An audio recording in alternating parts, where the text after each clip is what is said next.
નમસ્કાર. વિડીયો જોઈ રહેલા તમામ ધોરણ 10ના વિદ્યાર્થી મિત્રોનું સ્વાગત કરું છું. મિત્રો, આપણે ધોરણ 10 ગણિતમાં 11મું પ્રકરણ રચનાઓ શરૂ કર્યું છે. અગાઉ આપણે ભણી ગયા કે રચના 1 અને રચના 2 કેવી રીતે દોરી શકાય. સ્વાધ્યાય 11.1માં પણ જેટલી રચનાઓ હતી એ બધી આપણે દોરી દીધી છે.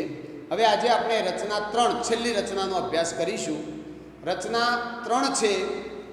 રચના 3 વર્તુળના બહારના બિંદુમાંથી વર્તુળના સ્પર્શકની રચના, એટલે કે રચના 3 એટલે વર્તુળના સ્પર્શકની રચના કરવાની થશે. હવે તમે જુઓ, 3 રચનાઓ જ ધોરણ 10માં ભણવાની છે. એ ત્રણેય રચનાઓ તરત સમજાઈ જાય એવી છે. રચના 1 એટલે રેખાખંડનું વિભાજન કરવાનું, રચના 2 એટલે સ્કેલ માપન ઉપરથી સમરૂપ ત્રિકોણ રચવાનો, અને રચના 3 એટલે વર્તુળના સ્પર્શકની રચના. સ્વાધ્યાય 11.2માં 7 દાખલા આપેલા છે. એ બધામાં વર્તુળના સ્પર્શકોની રચના કરવાની છે. એ 7 દાખલામાંથી આપણે 3 દાખલા આજે જોઈશું. એમાંથી 2 દાખલા હું ગણાવીશ, એટલે કે 2 રચનાઓ હું દોરાવીશ, અને ઘરેથી તમને હોમવર્કમાં એક રચના દોરવા માટે આપીશું. અને ત્યારબાદ બાકી રહેલા 4 દાખલા એ આપણે આવતા તાસમાં, છેલ્લા તાસમાં દોરી દઈશું. તો વર્તુળના સ્પર્શકની રચનાની સમજવાની શરૂઆત કરીએ. ચલો, સૌથી પહેલાં આપણે સમજીએ કે વર્તુળનો સ્પર્શક કોને કહેવાય એ એકવાર સમજી લઈએ. તો જુઓ, પાયાથી સમજીએ. મિત્રો, તમને એક વર્તુળ આપ્યું હોય અને એક રેખા આપી હોય. હવે એકબીજાને છેદે કે નહીં એના માટે કેટલી શક્યતાઓ હોય? તો 3 શક્યતાઓ હોય. કો તો તમને આપેલું વર્તુળ અને તમને આપેલી રેખા એકબીજાને છેદે નહીં, એક આવું બની શકે. બીજી શક્યતા છે કે તમને આપેલા વર્તુળને આપેલી રેખા 2 બિંદુમાં છેદે, આ રીતે 2 બિંદુમાં પણ છેદી શકે છે. અને ત્રીજી શક્યતા છે કે તમને આપેલી રેખા વર્તુળને એક અને માત્ર એક જ બિંદુમાં પણ છેદી શકે છે. આવી 3 શક્યતાઓ છે. 3 ઉપર ચોથી કોઈ શક્યતા છે જ નહીં. હવે જો વર્તુળને આપેલી રેખા છેદે જ નહીં તો એમનો છેદગણ ખાલી ગણ મળે, ફાય થાય. આમાં કોઈ સ્પર્શક બનશે નહીં. બીજા વિકલ્પમાં તમે જુઓ કે જ્યારે વર્તુળને કોઈ રેખા 2 ભિન્ન બિંદુમાં છેદે તો એ રેખાને આપણે વર્તુળની છેદિકા કહીએ છીએ. શું કહેવાય? છેદિકા કહેવાય. આ વર્તુળની છેદિકા કહેવાય, સ્પર્શક કહેવાય નહીં. આપણે વર્તુળની છેદિકા પણ જોવાના નથી. અને ત્રીજો કિસ્સો જુઓ. ત્રીજા કિસ્સામાં તમે જોઈ શકો છો કે વર્તુળને આપેલી રેખા એક અને માત્ર એક જ બિંદુમાં છેદે છે. તો જ્યારે વર્તુળને કોઈ રેખા એક અને માત્ર એક જ બિંદુમાં છેદતી હોય ત્યારે આ રેખાને વર્તુળનો સ્પર્શક કહેવાય. આને શું કહેવાય? વર્તુળનો સ્પર્શક કહેવાય. અને આવા સ્પર્શકની રચના આપણે કરવાના છીએ. આવા સ્પર્શકો રચના 3માં દોરવાના છે. હવે શરૂઆત કરીએ. તો જુઓ, બોર્ડ ઉપર સ્વાધ્યાય 11.1ની પહેલા દાખલાની રકમ લખેલી છે. રકમ બરાબર તમે વાંચો અને સમજો કે શું કરવાનું છે. તો જુઓ રકમ: 6 સેમી ત્રિજ્યાવાળું વર્તુળ દોરો. પરિકરથી 6 સેમી ત્રિજ્યાનું વર્તુળ આપણે આ રીતે દોરી શકીએ છીએ. 6 સેમી ત્રિજ્યાવાળું વર્તુળ તમે દોરી શકો. તેના કેન્દ્રથી 10 સેમી દૂર આવેલા બિંદુમાંથી, વર્તુળના કેન્દ્રથી 10 સેમી દૂર એક બિંદુ આવેલું છે. 10 સેમી દૂર આવેલું હોય બિંદુ, તો 6 સેમી તો ત્રિજ્યા છે, એટલે 10 સેમી દૂર અહીંયા ક્યાંક બિંદુ આવેલું હોય. આ બહારનું બિંદુ છે. આને કહેવાય વર્તુળની બહારનું બિંદુ. તો એના કેન્દ્રથી 10 સેમી દૂર આવેલા બિંદુમાંથી વર્તુળના સ્પર્શકોની જોડની રચના કરો. તો આ બહારના બિંદુમાંથી વર્તુળને સ્પર્શકો દોરવાના છે. વર્તુળને એક બિંદુમાં છેદતા હોય એવા સ્પર્શકો દોરવાના છે આ બહારના બિંદુમાંથી. તો આપણે કોઈ પણ વર્તુળ આપ્યું હોય એના બહારનું બિંદુ એ આપેલું હોય તો બહારના બિંદુમાંથી આપણે બે સ્પર્શકો દોરી શકીએ. એક સ્પર્શક તમે આ બાજુ દોરી શકો, બીજો સ્પર્શક આ બાજુ દોરી શકો. તો આ બે શું થયા? વર્તુળના સ્પર્શકો થયા. આ થયો વર્તુળનો સ્પર્શક અને આ પણ વર્તુળનો સ્પર્શક થયો. આવા બહારના બિંદુમાંથી બે સ્પર્શકો આપણે દોરીશું. હવે ધ્યાન રાખજો, તમે વર્તુળનું પ્રકરણ ભણી ગયા છો એટલે તમને ખ્યાલ છે કે જ્યારે વર્તુળની બહારના બિંદુમાંથી વર્તુળ ઉપર બે સ્પર્શકો દોરવામાં આવે તો હંમેશા આ બંને સ્પર્શકોની લંબાઈ કેવી હોય? સરખી હોય. બંને સ્પર્શકો સરખા માપના જ હોય.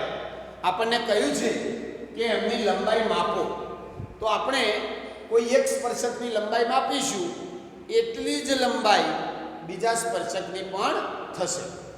તો આ પ્રમાણેની રચના આપણે દોરવા જઈ રહ્યા છીએ. ચલો હવે દોરવાની શરૂઆત કરીએ.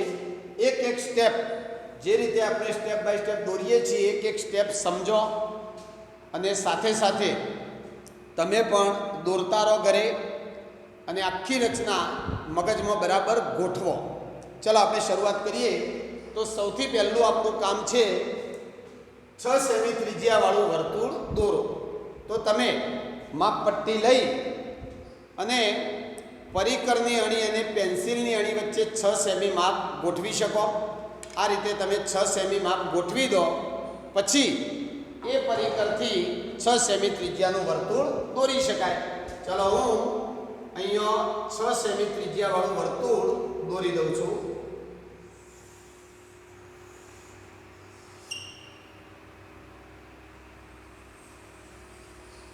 બરાબર, આ થઈ ગયું 6 સેમી ત્રિજ્યાવાળું વર્તુળ. હવે આપણને રકમમાં કોઈ કેન્દ્રનું નામ આપ્યું નથી, બહારના બિંદુનું નામ આપ્યું નથી, તો આપણે આપણી જાતે નામ આપી દઈશું. ચલો આ 6 સેમી ત્રિજ્યાવાળું વર્તુળ છે, એના કેન્દ્રને શું નામ આપી દઈએ? O કેન્દ્રવાળું વર્તુળ, જેની ત્રિજ્યા એટલે આ અંતર કેટલું છે? 6 સેમી. ચલો હવે આગળ એના કેન્દ્રથી 10 સેમી દૂર આવેલું બિંદુ લઈએ. તો કેન્દ્રથી 10 સેમી દૂર આવેલું બિંદુ લેવા માટે આપણે માપપટ્ટીનો ઉપયોગ કરીશું અને માપપટ્ટીથી આ રીતે આપણે માપપટ્ટી મૂકીશું અને તમારી માપપટ્ટીનો શૂન્યનો અંક વર્તુળના કેન્દ્ર ઉપર રાખવાનો અને શૂન્યથી 1 સેમી 2 સેમી 3 સેમી એમ કરતા જો 10 સેમી હોય તો આગળ આપણે આ રીતે બહારનું બિંદુ લઈ લઈશું. આ અંતર તમે જોશો, આ અંતર તો એ 10 સેમી થશે. આ બહારના બિંદુને નામ આપી દઈએ P. બહારનું બિંદુ છે P. અને હવે આપણે આ વર્તુળના કેન્દ્રને બહારના બિંદુ સાથે જોડી દઈએ. તો આ રીતે તમે જોડી શકો છો.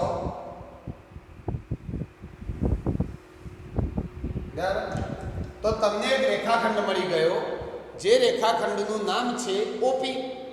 જે કયો રેખાખંડ છે? OP. બરાબર. ચલો હવે આગળ હવે શું કરીશું? તો હવે આમ તો આપણને કહ્યું છે કે બહારના બિંદુમાંથી બે સ્પર્શકો દોરો, તો અહીંથી આપણે બે સ્પર્શકો દોરીશું. પણ સીધી માપપટ્ટી લઈને આ રીતે સ્પર્શકો દોરી શકાય નહીં. એટલે આપણે શું કરીશું? આ જે રેખાખંડ OP મળ્યો આપણને 10 સેમી માપનો, તો એ રેખાખંડ OP નું મધ્ય બિંદુ મેળવવું પડશે. મધ્ય બિંદુ મેળવવું હોય કોઈ પણ રેખાખંડનું તો એ રેખાખંડનો લંબ દ્વિભાજક દોરવો પડશે. લંબ દ્વિભાજક દોરશો એટલે મધ્ય બિંદુ એ મળી જશે અને એ રેખાખંડના બે ભાગ સરખા થઈ જશે અને બે સરખા ભાગ થાય એટલે જ વચ્ચે જે હોય એ મધ્ય બિંદુ કહેવાય. તો આપણે રેખાખંડ OP નો લંબ દ્વિભાજક દોરીએ. આનો લંબ દ્વિભાજક દોરવો છે. આગળ આપણે રચના 2 માં આવો લંબ દ્વિભાજક દોરવાનું એક રચનાની અંદર આવતું હતું અને શીખ્યા હતા. કોઈ પણ રેખાખંડનો લંબ દ્વિભાજક દોરવો હોય તો એ રેખાખંડના અડધાથી વધારે માપ લઈ લેવાનું. એ રેખાખંડનું જે માપ હોય એના અડધા કરતાં વધુ માપ લઈ અને રેખાખંડને બે અંત્ય બિંદુ હોય. આ રેખાખંડને કેટલા અંત્ય બિંદુ એટલે છેડા ઉપરનો બિંદુ કેટલો છે? O અને P બે છે. તો બંને બિંદુ ઉપરથી ઉપર નીચે બે બે ચાપ મારી દો. અડધાથી વધારે માપ રાખ્યું. O બિંદુ પરથી હું આ રીતે ઉપર અને નીચે ચાપ દોરી દઉં. P બિંદુ પરથી આ રીતે ઉપર અને નીચે ચાપ દોરી દઈએ. P બિંદુ પરથી આ રીતે. હવે બંને ચાપ જો છેદે એને જોડી દઈએ તો આપણો લંબ દ્વિભાજક તૈયાર થઈ જાય. આ રીતે આપણે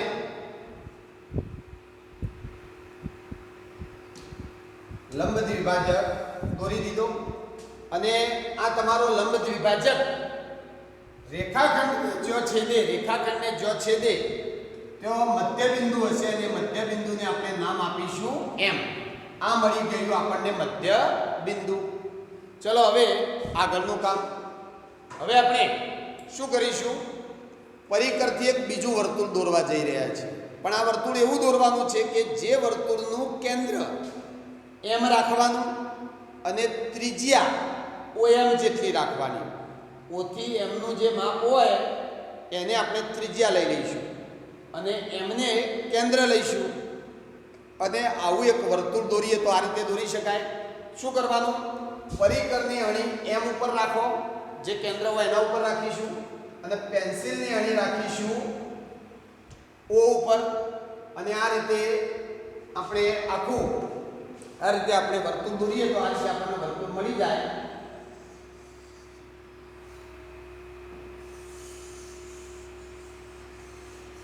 જો તમે જોઈ શકો છો કે એક નવું વર્તુળ આપણને મળી ગયું.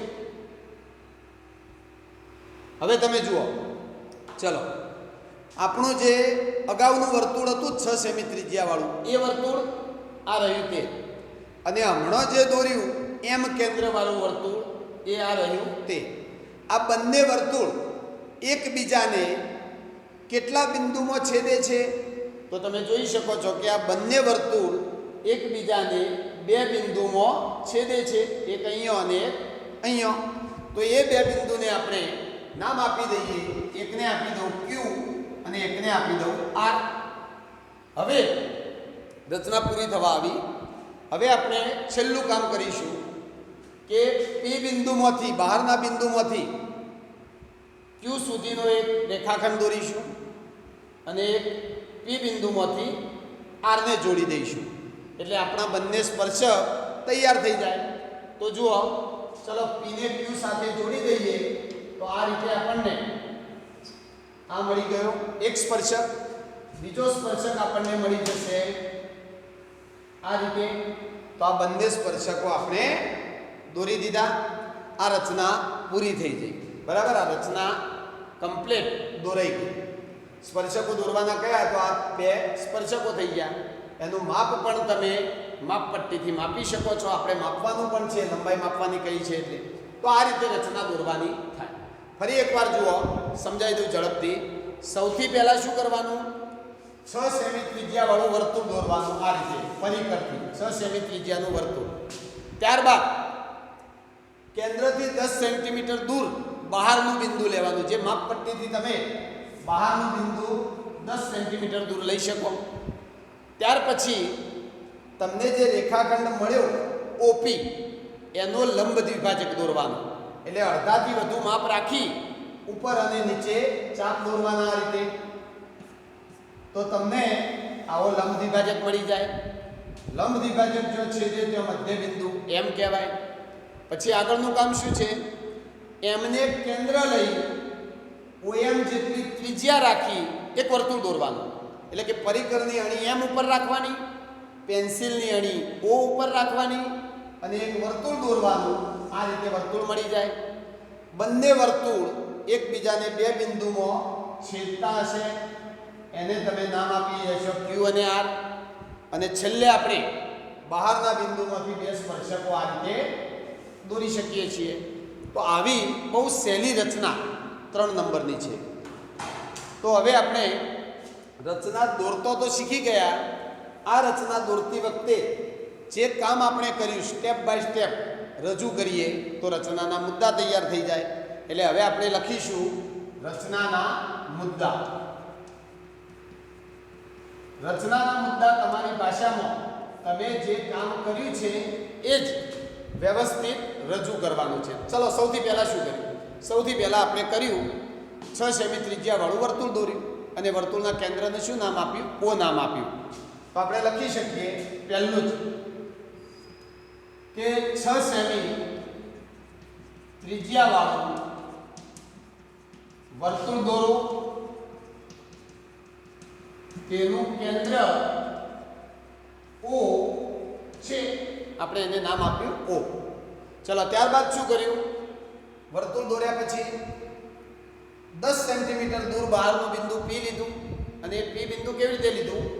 OP નું માપ 10 સેમી થાય એ રીતે બહારનું બિંદુ આપણે P લીધું. તો તમે લખી શકો કે OP બરાબર 10 સેમી થાય તેવું વર્તુળની બહારનું બિંદુ, વર્તુળની બહારનું બિંદુ P લો. ચલો P પણ લઈ લીધું. ત્યારબાદ શું કર્યું આપણે? P બિંદુ આવી ગયા પછી OP રેખાખંડનો લંબ દ્વિભાજક દોર્યો અને લંબ દ્વિભાજક દોર્યો એટલે આપણને કયું બિંદુ મળ્યું? મધ્ય બિંદુ M. તો આપણે લખી શકીએ કે OP નો લંબ દ્વિભાજક દોરી તેનું મધ્ય બિંદુ M મેળવો. બરાબર? OP નો લંબ દ્વિભાજક દોરી અને એનું મધ્ય બિંદુ M મળી ગયું. ચલો M મધ્ય બિંદુ મળી ગયું પછી શું કર્યું? પછી આપણે વર્તુળ દોર્યું બીજું એક. એ બીજું જે વર્તુળ દોર્યું એ વર્તુળનું કેન્દ્ર કયું હતું? M. અને ત્રિજ્યા કેટલી રાખવી હતી? ત્રિજ્યા કેટલી રાખી હતી? OM જેટલી. તો આપણે લખી શકીએ કે આગળનો મુદ્દો M ને કેન્દ્ર લઈ OM જેટલી ત્રિજ્યા રાખી, M ને કેન્દ્ર લઈ OM જેટલી ત્રિજ્યાવાળું વર્તુળ દોરો. વર્તુળ દોરો જે, હવે સમજો, આ વર્તુળ દોર્યું જે આપેલા વર્તુળને, આપણને આપેલું વર્તુળ કયું? 6 સેમી ત્રિજ્યાવાળું વર્તુળ. તો આપેલા વર્તુળને બે બિંદુમાં છેદશે અને બે બિંદુને નામ આપો Q અને R. તો આપણે લખી શકીએ કે જે આપેલા વર્તુળને P અને આપેલા વર્તુળને બે બિંદુમાં, આપેલા વર્તુળને બે બિંદુમાં છેદે છે, આપેલા વર્તુળને બે બિંદુમાં છેદે છે જે બિંદુઓ Q અને R છે. આ બે બિંદુને આપણે નામ આપ્યું Q અને R. અને હવે છેલ્લું કામ, માપપટ્ટીથી આપણે P ને Q સાથે જોડી દીધો, P ને R સાથે જોડી દીધો એટલે બે સ્પર્શકો થઈ ગયા. તો પછી આપણે કામ કર્યું કે PQ અને PR દોરો જે માગેલા સ્પર્શકો છે. આપણને સ્પર્શકો દોરવાના કીધા હતા. તો એ બે સ્પર્શકો કયા કયા છે? PQ અને PR. હવે આપણને કહ્યું છે કે એમની લંબાઈ માપો. તો મિત્રો તમે ઘરેથી આ રચના માપસર દોરશો તો તમને બંને સ્પર્શકોની લંબાઈ સરખી અને 8 સેમી જેટલી જોવા મળશે. તો તમે મુદ્દામાં તમને જે માગ્યું છે એનો જવાબ પણ લખી દો કે સ્પર્શકોની લંબાઈ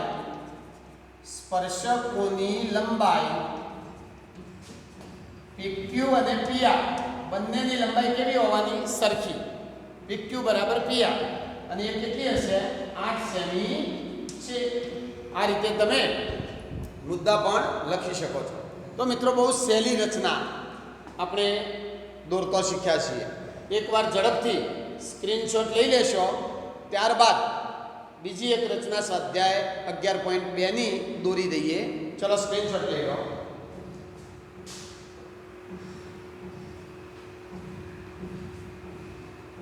ચાલો હવે આપણે સ્વાધ્યાય 11.2 માં એક છેલ્લી દાખલા 7મો જે રચના આપી છે એ દોરવાના છીએ. જો કે એ રચના ક્યારેય બોર્ડની પરીક્ષામાં કે શાળાકીય પરીક્ષાઓમાં પૂછાઈ નથી. તમે રકમ જોશો એટલે સમજી શકશો કે રચના પૂછાઈ શકે એમ નથી. તેમ છતાં તમને આવડવી જોઈએ. કદાચ પૂછાય તો તમે રચના દોરી શકો એવું આવડવું જોઈએ. ચલો હવે જોઈએ સ્વાધ્યાય 11.2 નો દાખલો 7. તો દાખલા 7 ની રકમ આવી છે. કહ્યું છે કે બંગડીની મદદ લઈ એક વર્તુળ દોરો. જુઓ, બંગડીની મદદ લઈ એક વર્તુળ દોરો.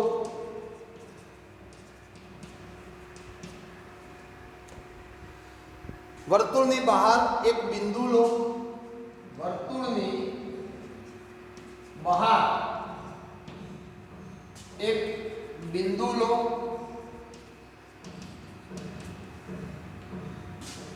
આ બિંદુમાંથી વર્તુળના સ્પર્શકોની જોડ દોરો.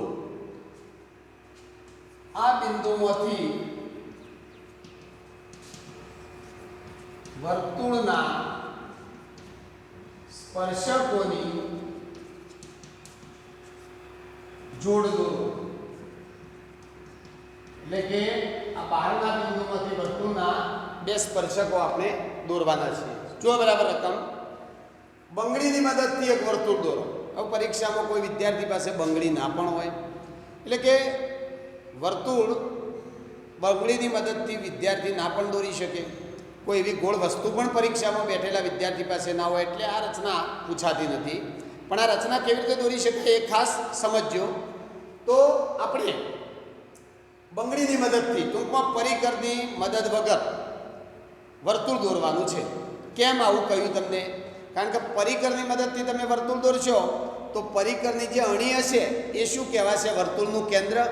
અને આ રચનામાં વર્તુળનું કેન્દ્ર ના આપ્યું હોય એવા વર્તુળની બહારના બિંદુમાંથી સ્પર્શકો દોરવાના છે. એટલે કે વર્તુળના કેન્દ્રનો ઉપયોગ કર્યા વગર આપણે વર્તુળના બહારના બિંદુમાંથી સ્પર્શકો દોરીશું. તો બંગડીની મદદથી એક વર્તુળ દોરીશું. એ વર્તુળની બહારના ભાગમાં એક બિંદુ લઈ લઈશું અને એ બિંદુમાંથી સ્પર્શકો દોરીશું. હવે જુઓ, હું હાલ પરિકરથી એક વર્તુળ દોરી દઉં પણ એ વર્તુળનું કેન્દ્ર દર્શાવીશ નહીં. એટલે બંગડીથી તમે વર્તુળ દોરો, ઘરે તમે બંગડીથી વર્તુળ દોરો કોઈ પણ, તો એ વર્તુળનું કેન્દ્ર કયું છે એ તમે જાણતા હશો નહીં. કારણ કે વર્તુળના અંદર જ હશે કેન્દ્ર મધ્યમાં, પણ એ એક્ઝેક્ટ કઈ જગ્યાએ છે એ તમે બંગડીથી વર્તુળ દોર્યું હશે તો જાણી શકશો નહીં. તો આપણે પહેલાં એક વર્તુળ દોરી દઈએ જેનું કેન્દ્ર દર્શાવીશું નહીં. તો આ રીતે આપણે એક વર્તુળ દોરી દઈએ.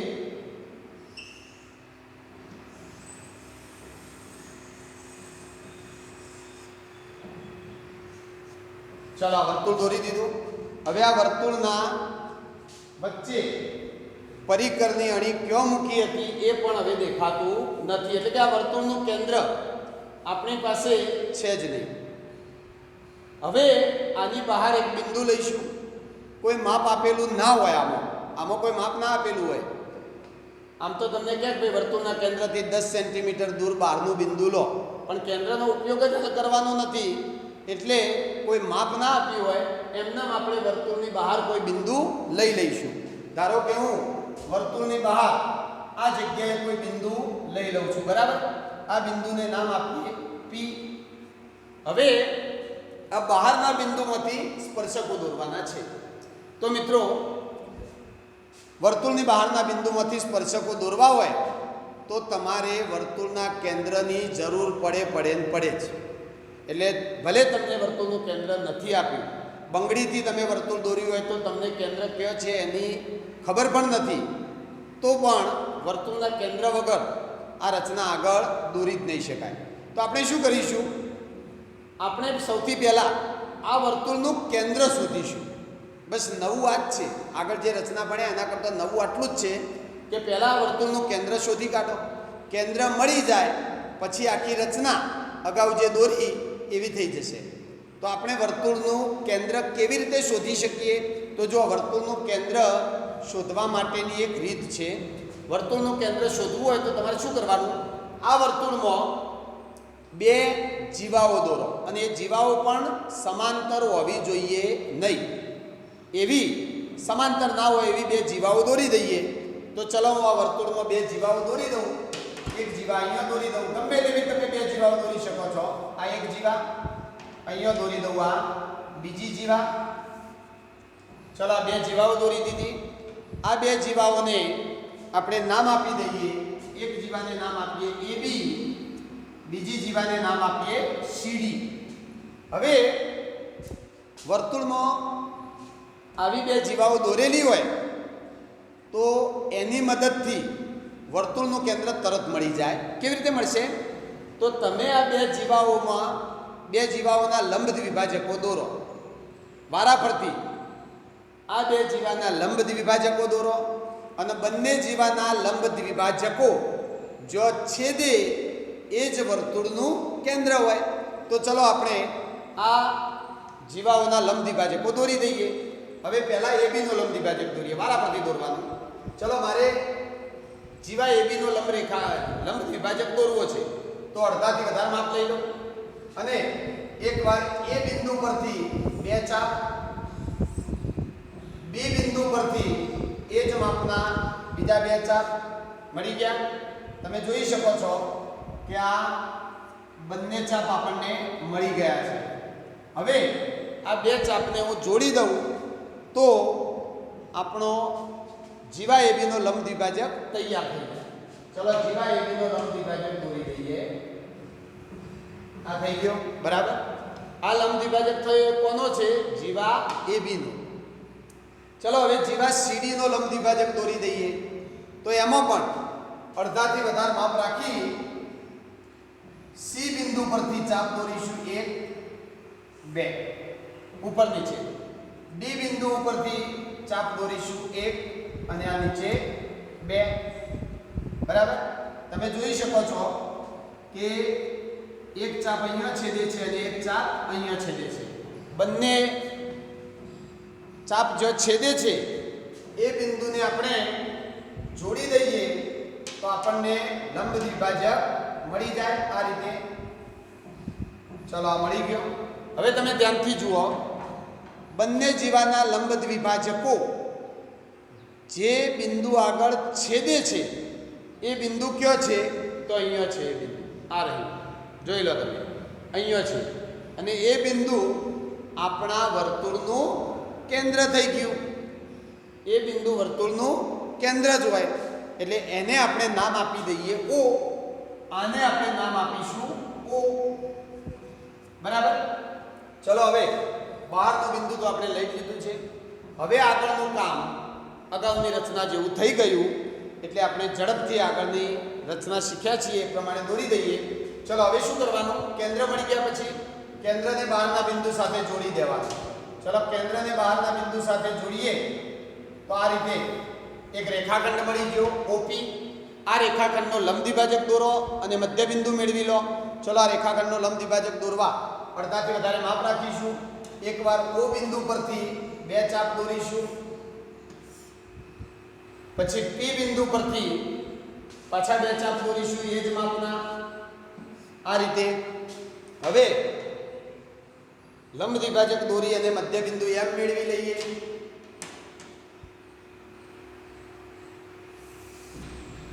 આ મળી ગયું મધ્ય બિંદુ M. હવે જો મિત્રો એક વસ્તુ સમજજો.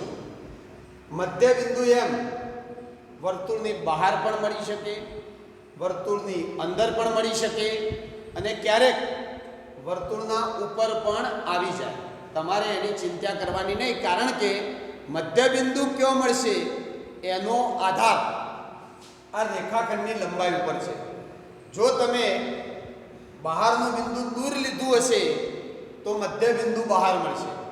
બહારનું બિંદુ નજીક લીધું હોય તો એનું મધ્ય બિંદુ અંદર પણ આવી શકે છે.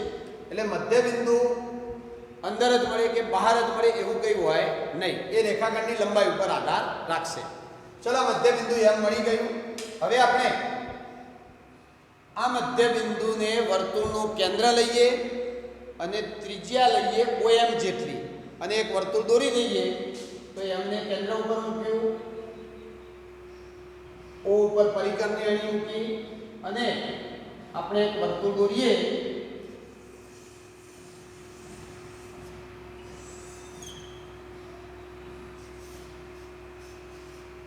જો તમે જોઈ શકો છો કે આ વર્તુળ દોરાઈ ગયું. આ નવું વર્તુળ દોર્યું. હવે બંને વર્તુળ એકબીજાને છેદે થયો. આપણે નામ આપી દઈએ. એક અહીંયા નામ આપીશું Q, અહીંયા નામ આપીશું R. અને હવે બે સ્પર્શકો માપપટ્ટીથી દોરી દઈએ એટલે આપણી આ રચના પૂરી થઈ જાય. ચલો માપપટ્ટીથી આપણે બે સ્પર્શકો દોરી દઈએ. જુઓ, P ને Q સાથે જોડી દો. આ એક સ્પર્શક અને R સાથે જોડી દઈએ એટલે આપણો બીજો સ્પર્શક થઈ ગયો. તો આ રીતે તમે રચના દોરી શકો છો. બરાબર? તમને આખી રચના દોરાઈ એટલે થોડું કોમ્પ્લિકેટેડ લાગતું હશે, પણ પહેલેથી તમે જો સમજ્યા હોય તો તમને આ રચના સહેલી જ લાગશે.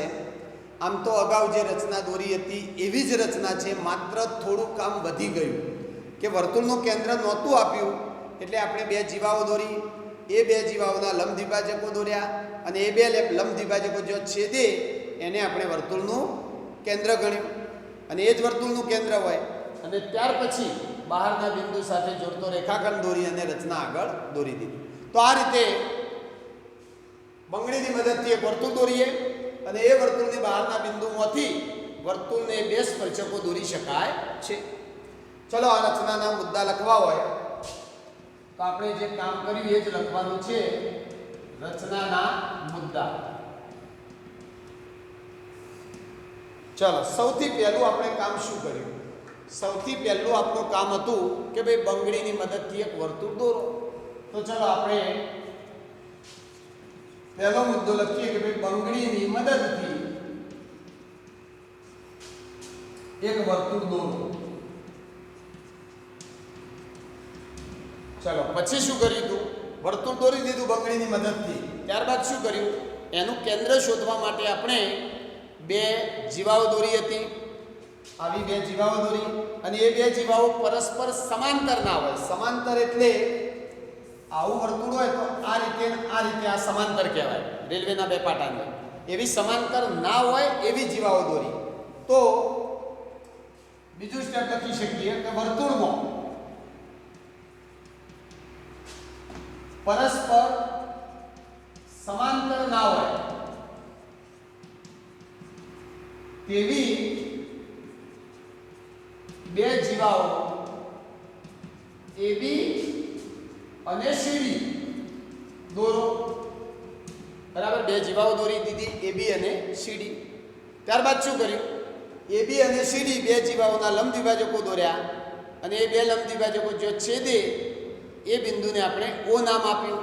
એટલે લખી શકીએ કે જીવાઓ AB અને CD ના લંબ દ્વિભાજકો દોરો જે પરસ્પર છેદે ક્યાં, અથવા તો સીધું લખી દઈએ કે જે પરસ્પર એટલે કે એકબીજાને O બિંદુમાં છેદે છે. O બિંદુમાં છેદે છે અને આ O બિંદુ એ બીજું કંઈ નહીં પણ આપણા વર્તુળનું કેન્દ્ર હતું. ચલો O બિંદુ મળી ગયા પછી શું કર્યું? બહારનું બિંદુ P હતું એટલે કે વર્તુળની બહારનું બિંદુ P લો તથા રેખાખંડ OP દોરો. બહારનું બિંદુ આપણે કયું લીધું? P. અને એ P ને O સાથે જોડીએ એટલે કયો રેખાખંડ થઈ ગયો? OP. રેખાખંડ OP દોરો. પછી ઓપી મળી ગયા પછી શું કર્યું? એનો લંબ દ્વિભાજક દોરીને મધ્ય બિંદુ એમ મેળવ્યું. આપણે લખીએ કે ઓપી નો લંબ દ્વિભાજક દોરી તેનું મધ્ય બિંદુ એમ મેળવું. બરાબર.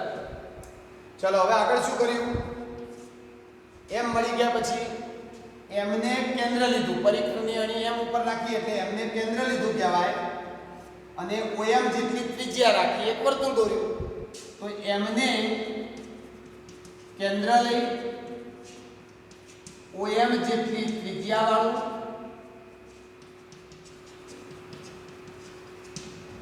વર્તુળ દોરો જે આપેલા વર્તુળને Q અને R માં છેદે છે. Q અને R માં છેદે છે. અને છેલ્લે PQ અને PR બે રેખાખંડ દોરી દીધા. તો છેલ્લે PQ અને PR દોરો. PQ અને PR દોરો જે માગેલા તમને જે કહ્યું હતું એ માગેલા સ્પર્શકો છે. જે દોરવાના હતા એ સ્પર્શકો છે. બરાબર. તો આ રીતે તમે રચનાના મુદ્દા પણ લખી શકો છો અને આ રચના પણ ખૂબ સરળ જ છે. આવી બીજી રચના નથી ઉદાહરણમાં કે સ્વાધ્યાયમાં કે આવી બીજી રચના નથી કે જેમાં તમે બંગડીની મદદથી વર્તુળ દોરી અને આ રીતે સ્પર્શકો દોરવાના હોય. આ એક જ રચના છે દાખલા 7મો. ચલો ઝડપથી સ્ક્રીનશોટ લઈ લેશો.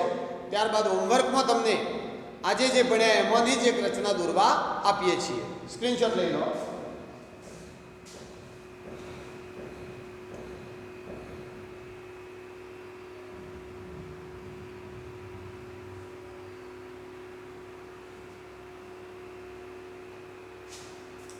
ચાલો જુઓ હવે.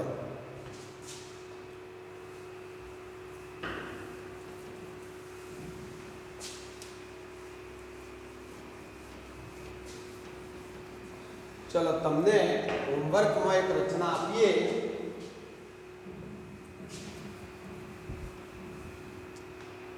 ચલો એમને તમને હોમવર્કમાં એક રચના હું આપી દઉં.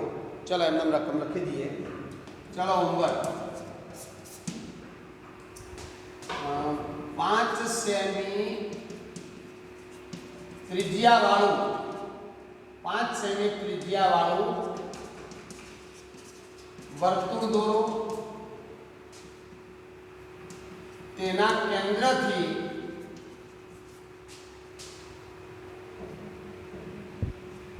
અગિયાર સેમી દૂર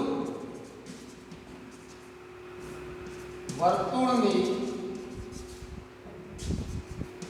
બહારનું બિંદુ P લો. P બિંદુમાંથી વર્તુળના સ્પર્શકો દોરો તથા તેની લંબાઈ માપો. બરાબર. ચલો આ રચના તમારે દોરવાની છે. ઘરે તમે મેં જે બે રચનાઓ શીખવાડી એ દોરજો અને ત્યારબાદ હોમવર્કની અંદર આ રચના તમારે દોરવાની.